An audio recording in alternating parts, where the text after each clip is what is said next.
안녕하십니까, 이종희 목사입니다. 우리 지난 시간에 사주일을 통해서 하나님의 공의, 또 공의를 통한 하나님의 사랑에 대해서 함께 생각했습니다. 하나님께서 우리를 공의롭게 대하신다면 우리를 사랑하시지 않는 것인가? 라는 질문에 대해서 하나님 우리를 사랑하신다고 말씀하셨습니다. 하지만 그 하나님의 사랑은 하나님의 공의가 온전히 지불되고 만족되는 방식으로 진행된다고, 또 사랑하신다고 말씀을 드렸습니다. 오늘 제5주일로 넘어와서요, 우리의 구속에 대한 부분으로 넘어오게 되는데, 하나님의 공의가 만족되는 유일한 길에 대해서 이제 설명하기 시작합니다. 오늘 5주일로 들어가기 전에 먼저 책 한 권 소개하고 다시 시작하겠습니다. 하이델베르크 교리문답의 저자이죠. 울시누스가 직접 쓴 이 하이델베르크 교리문답의 해설서입니다. 저자의 직접 해설이기 때문에 저자가 기록한 그 의도를 파악할 수 있는 유용한 책입니다. 참고해 보시면 좋으시겠습니다. 이제 12문에 가면 묻습니다. 하나님의 의로운 심판으로 영원한 형벌을 받아 마땅하다면 형벌을 피하고 다시 하나님의 은혜를 받을 수 있는 길이 없는가? 라고 질문을 합니다. 하나님은 의로우시고 공의로우셔서 심판을 피할 수 없다면 형벌을 피할 길은 도무지 없는 것입니까? 라고 묻게 되죠. 거기에 대한 대답은 이렇습니다. 하나님께서는 공의가 온전히 만족되기를 원하신다 라고 말씀합니다. 어떻게 만족되기를 원하냐면 스스로든지 아니면 다른 이로서든지 만족되는 방식의 길이 있다 라고 말씀합니다. 복음이 이제 보여지기 시작하는데요. 우리에게 더 이상 길이 없습니까? 하나님의 공의로우심 앞에서 심판받아 마땅한 우리가 피할 길이 없습니까? 라고 얘기할 때 있다라고 얘기합니다. 그 유일한 길은 무엇이냐면 하나님의 공의가 만족되는 길입니다.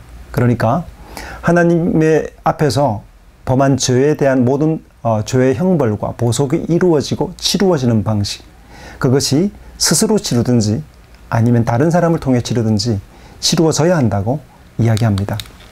그래서 타락한 인생들 모두가 가는 길은 사실은 멸망의 길이죠. 타락한 본성을 가진 인간이 스스로 하나님의 공의를 만족시킬 수가 없습니다. 그래서 결국 멸망으로 향하여 가고 있고 진행하고 있다고 보아야 합니다. 지옥의 형벌이 기다리고 있는 것은 실제이고 사실은 무서운 일입니다. 그래서 피할 길이 없습니까? 라는 절규 같은 이 5주일에 묻고 있는 질문은 사실은 격렬한 질문입니다. 하나님의 공의가 그렇게 서슬프다면 이제 도무지 피할 길이 없나요? 하고 격렬하게 질문하고 있는 것이죠. 교리문답은 있다고 이야기합니다. 그것은 바로 공의가 지불되는 길, 빛을 갚는 길, 보속의 길, 대속의 길을 이야기합니다. 본인 스스로 지불하든지 아니면 다른 일을 통해서 지불하든지 지불되는 방식으로 그 일을 다 하나님의 공의가 만족되는 방식으로 회복의 길이 있다라고 이야기합니다. 그래서 구원의 길은 하나님의 공의, 죄에 대한 심판이 치루어지는 방식으로 이루어진다라고 말합니다. 우리 지난 시간에 살폈죠. 하나님께서 우리를 사랑하시는데 그 사랑은 하나님의 공의가 만족되는 방식으로 사랑하십니다. 십자가를 잠깐 생각할 때 말씀드린 것처럼 십자가는 하나님의 죄에 대한 심판과 진노가 분명히 드러나는 사건이자 그 일을 통하여서 우리를 사랑하는 그 하나님의 공의와 사랑이 나뉘지 않는 방식에 대해서 말씀을 드렸습니다. 그래서 공의로 인해서 형벌을 피할 수가 없습니다. 형벌을 당해야 합니다. 죄에 대해서 하나님은 형벌치 않지 않으십니다. 반드시 형벌하시고 심판하십니다. 형벌로 공의를 만족시키고 채워야만 합니다. 형벌로 공의를 채우는 방식이 두 가지가 있는데요. 오늘 교리문답에서 말하는 방식은 스스로 그 대가를 지불하든지, 우리가 빚을 지면, 많은 빚을 지면 어떡합니까? 돈을 갚지 못하면 이제 옥에 들어가죠. 방에 갇히죠.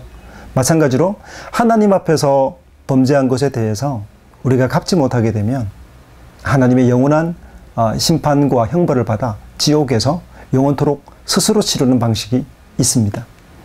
그리고 또 다른 방식이 있다고 얘기하는데 그것은 뭐냐면 우리가 아닌 다른 이가 형벌을 대신 당하는 방식입니다. 법적 방식을 보자면 누구든지 율법적에 기록된 대로 항상 행하지 않는 사람들은 저주 아래 있는 자라고 선언합니다.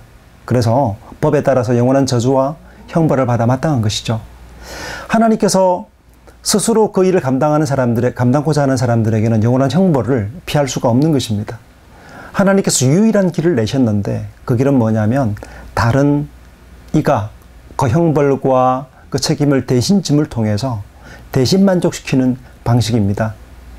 요한복음 3장 16절에서 하나님이 세상을 이처럼 사랑하사 독생자를 주셨으니 이는 저를 믿는 자마다 멸망치 않고 영생을 얻게 하려 하심이라고 말씀하십니다. 예수 그리스도께서 우리를 대신해서 형벌을 치르시는 방식이 있다라고 이야기를 합니다.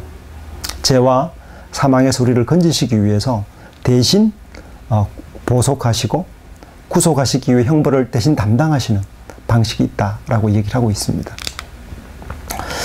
우리의 구원이라고 말하는 것은요, 그 조상의 범죄로 말미암아 타락의 결과에서 회복되는 것입니다. 타락의 결과가 어떤 것들이 있습니까? 많은 것들이 있겠습니다만 크게 두 가지로 설명하자면 그 원의의 상실, 하나님과의 바른 관계가 상실되었고요. 그리고 전적으로 타락해 버렸습니다.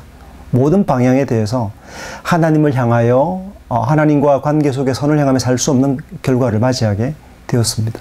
또 다른 하나가 비참한 상태에 놓이게 되고 영원한 형벌을 받아야 되는 그런 죄의 결과를 맞이하게 되었죠. 몸만 죽는 것이 아니라 영혼까지 다 죽어서 영원한 형벌로 나아가야 되는 비참한 상태에 놓이게 되었습니다. 거꾸로 비추어 보자면 구원이라는 것은 무엇이냐면 이 타락한 상태로부터 비추어 볼 때 구원은 죄로부터의 구원이고요. 또 형벌로부터의 구원입니다. 죽지 않고 영원한 생명을 하나님과 함께 사는 생명을 받는 것을 이야기하고요. 그리고 그리스도 안에서의 의를 회복하는 것입니다. 하나님의 자녀가 되고 본래 처음 아담이 가졌던 그런 하나님과의 친밀한 관계, 그 이상의 관계를 그리스도 안에서 누리는 의의 관계 속으로 나아가는 상태, 이것이 바로 구원이라고 말할 수 있겠습니다. 우리 스스로 죄를 감당할 수 있습니까? 라고 묻습니다. 두 가지 방식이 있다고 얘기했는데 첫 번째가 스스로 형벌을 담당하는 것, 두 번째가 다른 이로서 담당하는 것인데요. 13문답에서는 이 첫 번째 것, 우리 스스로 이 형벌을, 이 죄의 값을 갚을 수 있습니까? 라고 묻죠. 답은 그렇습니다. 절대 불가능합니다. 우리는 날마다 죄를 더해 간다고 이야기를 하고 있습니다. 우리의 순종으로, 우리의 노력으로 하나님의 하나님 앞에서 우리의 죄를 갚아갈 수 있는 능력이 없다고 얘기를 합니다. 도리어 날마다 죄를 늘려가는, 빚을 더 늘려가게 된다고 얘기합니다. 갚지 못한 빚이 계속해서 이자를 통해 눈덩이처럼 불어가듯이 우리의 죄는 살아가는 만큼 더욱더 깊어져 가고 더 확대되어 간다고 말할 수 있습니다. 칼뱅이 말한 것처럼 우리는 죄를 만드는 공장처럼 숨쉬고 호흡하고 먹고 마시든지 하나님의 영광을 위해 살지 않는 모든 방식이 죄를 짓는 방식으로 나아갑니다. 우리가 하나님께 우리의 공덕이나 행위를 통해서 죄를 갚아갈 가능성이 없다는 것입니다.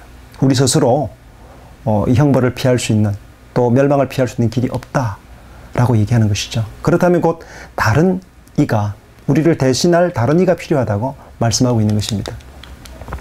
피조물로는 불가능합니다. 14문에서 묻습니다. 피조물 가운데 죄를 대속할 존재가 있습니까? 하고 물어봅니다.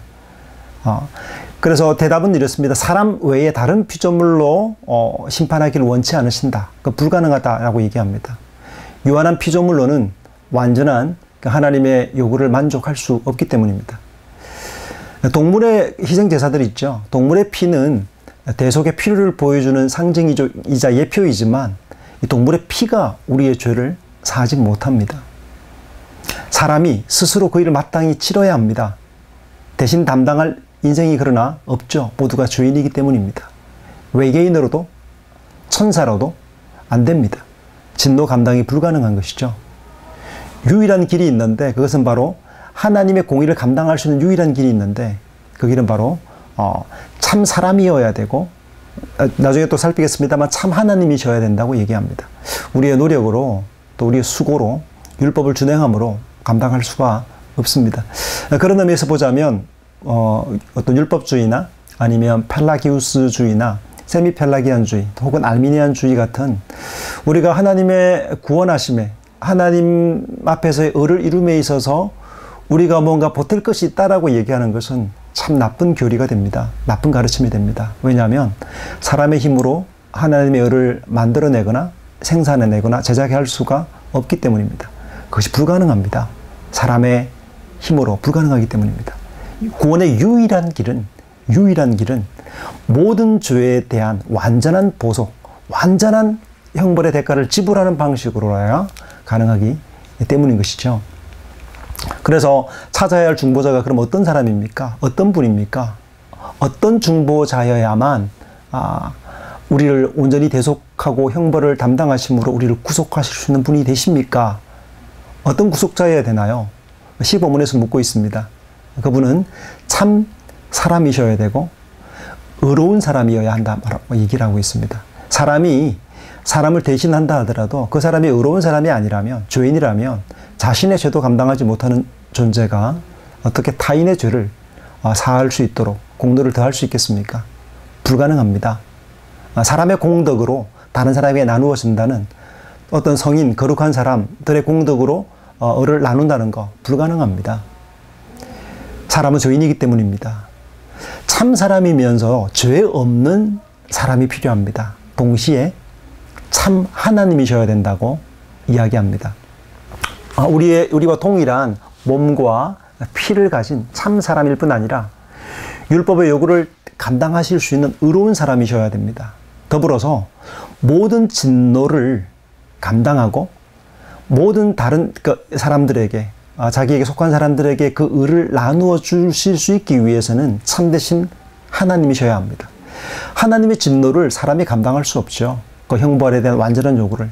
참 사람이시고 의로운 사람이실 뿐 아니라 우리를 대신하기 위해서요. 더불어 하나님의 진노를 감당하고 얻으신 의를 우리에게 분유하고 나누어 주시기 위해서 참 하나님이셔야 한다라고 이야기합니다. 우리는 그런 중보자, 그런 구원자를 찾아야 합니다. 오주일은 우리에게 형벌을 피할 길이 있습니까? 라고 물을 때 있다 라고 말합니다. 희망이 있다고 말하고 소망이 있다고 얘기합니다. 구원에 대한 복된 소식을 이제 열기 시작한 것입니다. 죄와 비참에서 벗어날 수 있는 길을 선포하고 있습니다. 하나님의 선택하신 중보자 안에 있는 대속을 통한 구원의 길, 유일한 길이 있다고 말합니다. 참된 중보자가 누군지를 지금 이제 밝혀 나가는데 그분은 참 사람이시고 의로운 사람이실 뿐 아니라 참 하나님이셔야만 한다라고 이야기를 합니다. 구원으로 난 유일한 길입니다. 다른 길이 없는 것이죠. 바로 유일한 길은 예수 그리스도입니다. 다른 길이 있습니까? 형벌을 피할 길이 있습니까? 있습니다. 그런데 그 길은 유일한 길이고 하나뿐인 길이라고 얘기합니다. 다른 길은 없습니다. 우리 다음 시간 6주일로 넘어가서요. 16문부터 19문 답을 통해서 그 유일한 중보자이신 예수 그리스도와 그분께서 성경에서 이미 약속되신 바로 그분이시다. 구원의 약속에 대한 내용들을 함께 살피도록 하겠습니다. 수고하셨습니다.